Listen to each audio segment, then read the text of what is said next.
알겠습니다. 자, 두 분 모시고 오늘 살펴볼 정책은 교통사고 경상 환자의 8주 초과 치료 필요성 검토 제도입니다.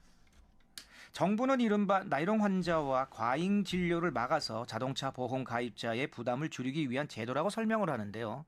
반면에 환자의 치료받을 권리, 정당한 보상이 축소될 수 있다라는 우려도 나오고 있습니다. 자, 먼저 어떤 정책인지 좀 길죠? 8주 초과 치료 필요성 검토 제도입니다. 네.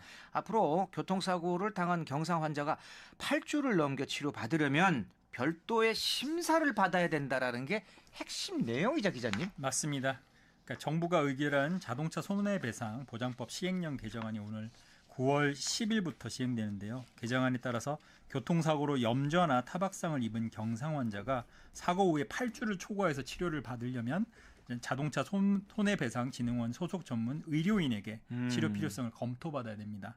그러니까 쉽게 말해서 8주까지는 기존처럼 치료를 받을 수 있지만 그 이후에도 자동차 보험으로 치료를 이어가려면 장기 치료가 필요한 상태인지 전문 의료인의 확인을 한 번 더 받도록 하는 건데요. 다만 8주가 지나면 무조건 치료를 중단한다는 의미는 아니고요. 치료 필요성이 인정되면 8주 이후에도 자동차 보험으로 치료를 계속 받을 수 있습니다. 이 정부는 과잉 진료를 막고 선량한 보험 가입자의 부담을 줄이기 위한 제도라고 이 설명을 하는데 우리 김대기 대표님이 보시기에 이번 개편 어떻게 평가하십니까? 일단 과잉 진료에 대해서 보험금 지급을 줄이겠다는 취지는 이해는 합니다. 네, 그렇죠. 그러니까 우리가 옛날에 진료는 의사에게, 약은 약사에게 하듯이 약사에게, 네. 사실은 이 진료가 이제 의사가 했던 것들이 과잉 진료고, 뭐 심지어 진짜 세트 치료다 해서 8주 경상 환자들의 보험금 지급률이 올랐고 이게 자동차 손해율을 높였다라는 데이터를 가지고 네네. 한 1년 전부터 이야기를 하셨거든요. 네. 그래서 뭐 저도 국토부 장관님하고 간담회 할 때도 저도 가서 뭐 그런 이야기를 했는데 네. 의료인들이 8주를 하든 12주를 하든 저희들은 그건 상관이 없는데 네. 의료적 측면에서는 예. 다만 취약계층 보호라든가 보험 소비, 그러니까 소비자가 불편해할 수 있는 것들에 대해서는 반드시 개선이 필요하다라고 했고 그나마 좀 이번에 반영됐던 게 맨 처음에는 아까 기자님 설명하셨는데 8주가 지나고 나면 심사를 받을 수 있는 심사를 네네. 누가 했느냐? 네네. 보험사가 했어요. 여태까지는 하겠다는 아니었어요. 보험사가 하겠다라는 아니었다. 아니었는데 네. 그 우리가 보기에는 이해상충이다. 내가 보험금 지급을 하는 보험사들이 어떻게 자기네들이 심사를 하냐. 그건 안 된다. 그럼 팔은 안으로 굽을 수밖에 그렇죠. 없는데 그래서 우려가 이제 있다. 제3기관을 만들어서 보험금 심사, 그러니까 이 진료 8주를 더 심사를 할 건지 안 할 건지에 대해서 심사를 했고요. 그다음에 이제 경상 환자라고 처음에는 나왔는데 네. 이번에는 좀 범위를 좀 좁혔는데 좀 했는데 네. 타박, 염자. 근데 우리는 많이 좁혔는 줄 알았는데 경상 환자의 염자 타박이 다 한 포함되잖아요. 80% 90%가 그렇죠. 이제 염상 환자에 해당한다 이야기를 이제 들었습니다. 그래서 저희들이 또 강력하게 요구했던 게 이제 8주 심사를 하려면 진단서 발급을 받아야 될 거 아닙니까? 그렇죠. 그럼 지금까지는 소비자가 부담하게 돼 있었어요. 네. 이게 말도 안 된다. 8주 심사를 받기 위해서는 소비자가 아니라 보험사가 부담하도록 바꿔야 된다. 이것도 이제 그렇게 수용을 해서 바꾸는 걸로 돼 있었고요. 네. 그러니까 8주가 이제 넘었습니다. 넘었을 때. 근데 이제 심사 결과가 안 나왔어요. 네네. 그럼 이럴 때는 8주가 넘었기 때문에 심사를 중단해야 되느냐. 그 비용은 누가 분담해야 되냐. 이 이슈가 있었는데 네. 심사가 완료되기 전까지는 보험사들이 계속 분담해서 치료는 받을 수 있도록 했기 때문에 저희들은 저희 요구가 일부 반영되는 긍정적인 진전으로 평가합니다. 이제 다만 이제 핵심적으로 요구했던 게 네. 저희들은 장애인, 고령자, 뭐 이런 취약계층에 취약계층. 대해서 네. 많이 들어가야 된다라고 한 거 하나가 있었고요. 저 지금 이번에 위자료 폐지가 들어갔는데 그 위자료에서 향후 치료비를 폐지합니다. 네. 이제 여기에 대해서 향후 치료비를 폐지하려면 지금 한 20년째 동결되고 있는 위로금을 현실화해 달라. 그게 이제 세트로 가야 된다 이 주장이 있는데 저희들이 좀 화가 나는 거는 향후 치료비는 폐지하면서 위로금 현실화는 같이 안 되는 이 부분이 좀 화가 나는 거죠. 아니 하려면 그 향후 치료비를 폐지할 때 위로금 현실화까지 같이 들어갔어야 된다. 들어간다. 이 말씀인데 뒤에 이게 얼마나 소비자들한테 불이익이 하는가는 특히 교통사고 환자 입장에서는 지금 위로금이 20년째 15만 원입니다. 이제 오르지 않고 있거든요. 근데 향후 치료비는 보통 경상 환자가 네. 2주 사고의 타박상을 입었을 경우에는 최소한 100만 원 정도 받거든요. 왜냐하면 보험사 입장에서는 저 사람이 입원해가지고 장기 치료로 가는 것보다는 100만 원을 줘서라도 합의를 끌어서 종결 짓는 게 낫기 때문에 100만 원을 주는데 네. 지금 상황으로 간다면 그러니까 치료하는 거는 다 빼고요. 향후 치료비가 폐지되고 유로금만 있으면 15만 원을 끝나는 거죠. 그럼 사실은 암만 나이로 환자고 경상 환자라 하더라도 교통사고의 충격에 의해서 우리가 CT 찍고 그다음에 한방 가가지고 세트 치료를 받는 이유는 내 몸에 대한 걱정이거든요. 네. 교통사고에서 이후 어떤 충격이 나올지는 아무도 모르잖아요. 우리 경험해 보셨는지 모르겠지만 하룻밤 자고 나면 더 아프잖아요. 교통사고 났을 때. 아유, 겪어본 사람은 알죠. 처음에는 처음에는 모르잖아요. 놀랬어요. 예. 저는 그 갈비뼈에 두 군데 금이 갔거든요. 예, 근데 예.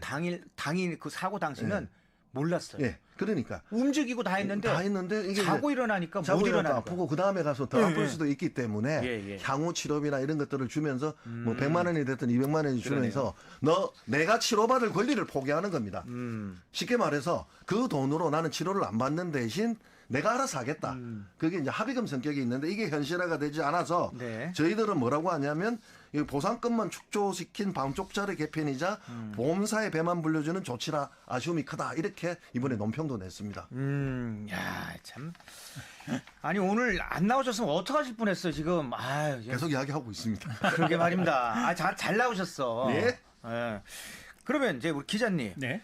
그 모든 교통사고 환자가 검토 대상이 되는 건 아니죠? 말씀하신 것처럼 축소를 했어요. 축소했어요. 그렇죠? 이번 제도는 자동차 보험 상해 등급 12등급에서 14등급에 해당되는 경상 환자 가운데서 염좌와 타박상을 치료로 하는 환자를 대상으로 합니다.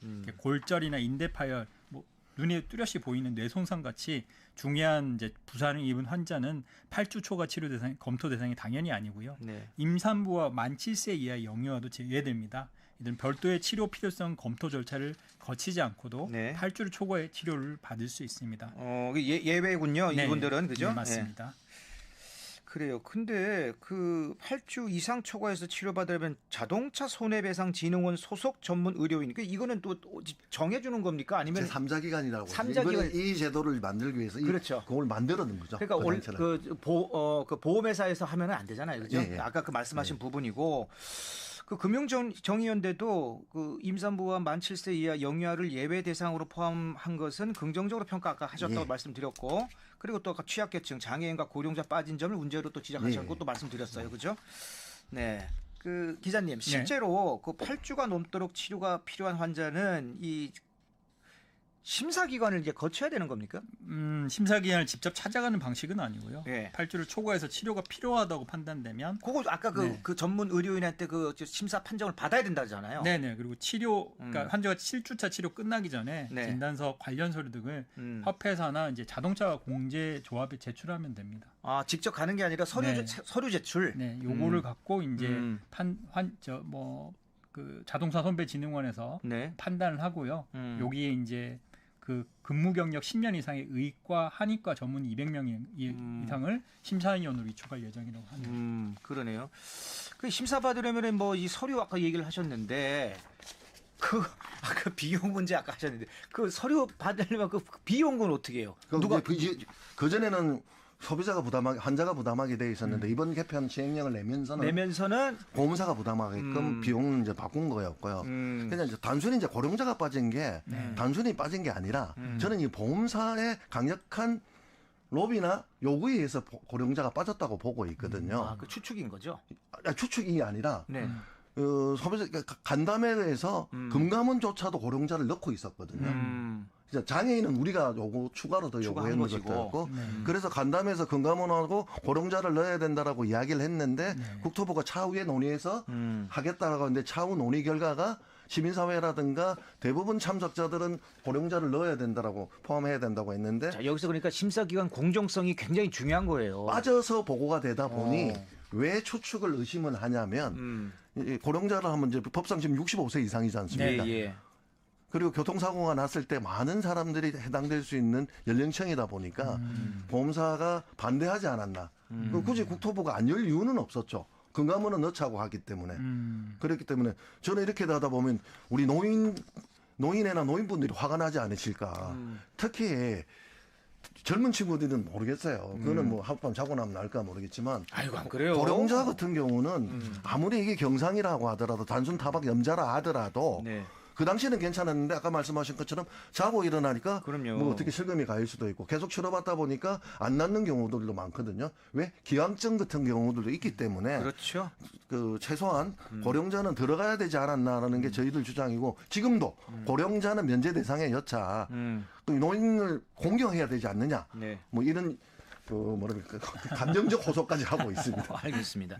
자, 정부가 이런 제도를 도입한 배경에는 이제 경상 환자 치료비가 크게 늘었다라는 통계가 있기 때문이죠, 기자님? 맞습니다. 이게 굉장히 오래된 이슈였어요. 예. 저도 국토부 출입할 때도 많이 들었었는데 국토교통부에 따르면 자동차 보험 경상 환자 수가 2019년 155만 4천 명에서 2024년 148만 8천 명으로 연평균 0.9%가량 감소했는데 네. 같은 기간 경상 환자 치료비가 약 1조 원에서 1조 4,100억 원으로 늘었다는 말입니다. 연평균 증가율로 치면 약 7%인데요.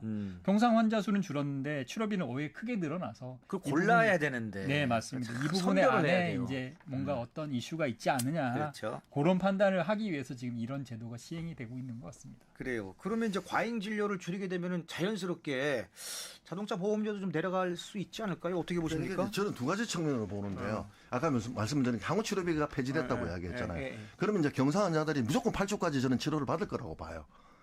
안 받을 이유가 없죠. 안 받을 이유가 보장되어 있는 게 그전에는 8주인데. 합의금을 주니까 예. 뭐 최소한 합의금을 나오니까 했는데 지금 쥐꼬리만한 합의금 받고 누가 하겠습니까? 그러니까 치료를 받기 때문에 치료비는 줄지 않을 것 같고 오히려 네. 그 이게 아까 경상 환자 치료비가 올랐다는 건데 이게 있습니다. 딱 교통사고 나면 저 양방 가서 CT 찍고 그런데 CT 보면 아무 이상 없어요. 예. 그러면 어디로 가냐? 한방으로 갑니다. 한방. 아이고. 한방으로 가가지고 경상 네네. 치료비가 집중적으로 늘어나는 계기가 한방에서 이제 세트 치료라는 뭐 그런 것들을 했기 침 때문에 맞고 뭐 침 맞고 네, 한약 찍고 하는데 네. 환자 입장에서는 네. 내가 아무리 검사를 해도 이상이 없다 하더라도 내 진탕 기세도 있는 것 같고 불안하니까 그렇죠. 의사의 권유를 받을 수밖에 없거든요. 이제 그게 이제 과잉 진료이다 아니다의 논쟁은 떠나서 네. 환자 입장에서는 내가 교통사고를 당했는데 암만 콕 해가지고 큰 병이 아니라고 하지만 네. 내 몸이 어찌 될지 모르니까 그 치료를 받게 되다 보니까 올라갔는데 저는 이게 오를 거라고 보는 거죠.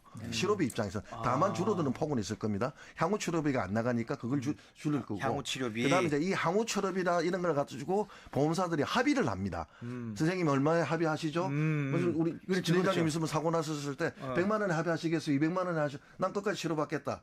뭐 이렇게 하다 보니까 합의금 산출을 적게 하기 위해서 고용 인원들이 있었지 않겠습니까? 근데 이게 이제 8주에 대부분 저는 걸러낸다고 보거든요. 그리고 8주 안에 치료나 받고 내가 끝나더라도 끝날 사람들이 있다 보니까 그 심사하시는 분이 이제 유효인력이 있기 때문에 네. 그분들에 대한 인력이 감축되다 보면 보험사 입장에서는 전체적으로는 플러스가 아니겠냐, 이익이 아니겠냐. 그렇기 때문에 저는 그 국토부가 주장하는 것처럼 이 제도가 시행돼서 보험료 감소 요인은 금년적으로는 생길 거다라고 보고 있는데 이제 다만 이제 민원이 많이 발생할 겁니다. 그 전까지는 내가 향후 치료비를 받았는데 이 합의금들이 합의금은 쥐꼬리만큼 주면서 왜 이걸 끝내라고 하느냐. 라고 하는 민원들이 저는 많이 생길 것으로 보고 있습니다. 그래요. 자, 이번에는 기자님께 질문하겠습니다. 이제 8주라는 기준이 생겼다고 해서 아까 지금 말씀하신 대표님도 말씀하신 네, 게 네. 아니 뭐 그 기왕 받는 거 8주 다 받지 뭐 그러면서 8주 안에 다 해결할 수 있다라고 지금 생각하는데 아닌 경우도 있을 것 같아요. 그래서 교통사고 피해자가 치료를 서둘러 끝내거나 보험회사와 성급하게 합의할 필요가 맞습니다. 없는 거잖아요. 네네. 그죠? 그러니까 청취자들이 알아야 할 점을 좀 정리를 좀 해주신다면. 가장 중요한 거는 8주가 지나면 치료를 받을 수 없다고 오해하지 않는 거고요. 치료를 시작한 뒤 증상이 계속되고 의료진이 장기 치료가 필요하다고 판단되면 네. 치료 7주차가 끝나기 전에 진단서 등 필요한 서류를 보험회사나 공제자업에 제출하면 됩니다. 아까 처음에 말씀하셨던 그 맞습니다. 부분. 예, 예. 네. 보험회사에서 합의를 제한하더라도 통증이 남아있거나 추가 검사가 필요한 상황이라면 성급하게 합의하지 않는 게 좋고요. 일반적으로 합의가 끝나면 이후 추가 치료비를 청구하기 어려운 상황이 될 수 있기 때문에 더 그렇습니다. 그러니까 치료 연장이 인정되지 않았다고 통보받으면 네. 판단 근거를 확인하고 동의하기 어려운 경우에는 공제분쟁 조정 분과위원회가 있습니다. 재심 절차를 이용할 수 있거든요. 사고 직후부터 진료 기록과 진단서, 치료비 영수증, 보험회사와 주고받은 안내 내용도 잘 보관해 두는 게 필요합니다. 하여튼 뭐 참 이거 처음 들어서 그런지 이게 참 복잡하네요. 그러니까 복잡한 건 아니고요. 그러니까 어. 교통사고가 났을 때 이게 누가 보상을 하고 어떻게 돼야 되는 문제에 있어서 네. 이제 경상 환자가 치료비가 많다 보니까 보험금, 자동차 보험 손해율이 높은 주범이다. 주범이다. 그게 이제 또 나이롱 환자라는 그렇지, 저 나이롱 그렇지. 환자 있을 수 있다고 봐요. 예. 근데 전체는 아닐 거라고 보고 그렇죠. 있는 그걸 거고요. 잘 솎아내고 골라내는 게 이제 중요한 그렇기 거잖아요. 때문에 저희들은 이제 예. 치료권에 대한 보장들이 필요하다라고 이야기를 하고 있는 네. 거거든요. 자, 그러면 결론적으로 예. 과잉 진료를 막으면서 말씀하신 것처럼 실제 환자의 치료권을 보호하려면은 이 어떤 제도를 어떻게 운영을 해야 되는지 우리 대표님 그 정리를 해주시죠. 저는 양방이든 한방이든 표준 치료제가 나와야 된다고 봅니다. 표준 치료제. 예, 예. 그러니까 예. 이런 경우에는 어떻게 치료를 해야 된다라고 하고, 그러니까 이걸 이용을 해서 과잉 진료를 하는 것에 대한 가이드라인도 막아야 된다고 저는 보고 있고요.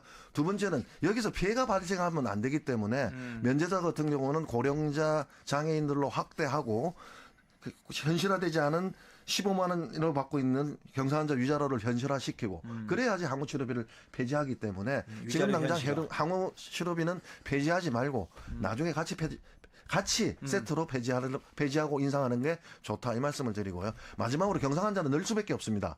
왜 그러신지 아십니까? 차가 좋아졌어요. 이런 안전장치들 다 있지 않습니까? 그렇죠. 근데 지금 맞네요. 상해 등급표가 바뀌다 보니까 부러지든가 골절이 일어나야 하지만 중상 환자로 분류됩니다. 네. 그러다 보니까 지금 상해 환자가 94%인데 경상 환자가 94%인데 수치가 많아 보이다 알겠습니다. 보니까 비용들이 많이 잡히고 있는데 네. 상해 등급표로 다시 재조정해야 된다 이 말씀 드리고 싶습니다. 알겠습니다.